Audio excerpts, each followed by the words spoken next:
পৌর নিগম থেকে কোনো টাকা আত্মসাৎ হয়নি বলে আজ পরিষ্কার জানিয়ে দিলেন মেয়র দীপক মজুমদার। আগরতলা ইউকো ব্যাংকের শাখা থেকে পৌর নিগমের 16 কোটি টাকা গায়েব হয়েছে বলে অভিমত প্রকাশ করেন মেয়র। পৌর নিগম থেকে 16 কোটি টাকা আত্মসাতের অভিযোগে উত্তপ্ত হয়ে উঠেছে আগরতলা শহর। আর তা নিয়ে মাঠ ঘাট গরম করে তুলেছে বিরোধীরা।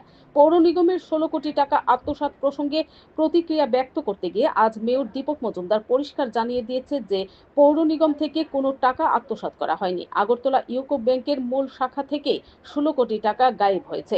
কেন্দ্রীয় প্রকল্প ও রাজ্য সরকারি প্রকল্পের টাকা এবং শহরবাসীর কর আদায়ের টাকা ইউকো ব্যাংকে জমা রাখা হয়। গত মাসের স্টেটমেন্টে 4টি ধাপে 16 কোটি টাকা গায়েবের চিত্র সামনে এসেছে।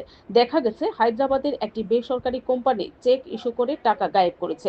এই ক্ষেত্রে ব্যাংক কর্মীরাও জড়িয়ে থাকতে পারে। এইভাবে চললে আমানতকারীদের টাকাও গায়েব হতে পারে। তাই এর সুষ্ঠু তদন্তের জন্য থানায় মামলা দায়ের করেছে আগরতলা পৌর নিগম বলে অভিমত ব্যক্ত করেছেন মেয়র।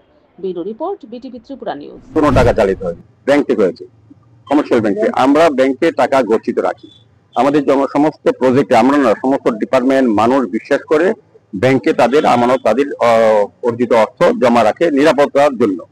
আমাদের আগরতলা পৌর নিগমের বিভিন্ন যে সামাজিক প্রকল্প বা উন্নয়নের যে কাজগুলি, যে টাকাগুলি কেন্দ্রীয় প্রকল্পের হোক বা রাজ্য সরকার হোক বা পৌর নিগমের ট্যাক্সের টাকা হোক, আমরা কিন্তু বিভিন্ন জায়গায় বিভিন্ন ব্যাংকে আমরা অ্যাকাউন্টে টাকাগুলি রাখি। প্রয়োজনে যখন কাজ হয় তখন টাকা তুলে কাজ করা হয়।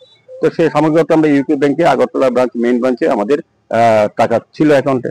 আমরা যখন মান্থলি রিপোর্ট বের করে দেখেছি আমাদের 4 পর্যায়ে হায়দ্রাবাদের বেসরকারি মানে সংস্থা ফ্রড জালিয়াতি করে ব্যাংক থেকে 16 কোটি টাকা আমাদের অ্যাকাউন্টে তুলে নিয়ে গেছে। তো যে নাম্বার চেকে টাকা তোলা হয়েছে এগুলি ক্লোন চেক, ফলস চেক সব। তো কারণ আমাদের অরিজিনাল চেক আমাদের ব্যাংকে, আমাদের এখনো পৌরসভাতে আছে, চেক আছে।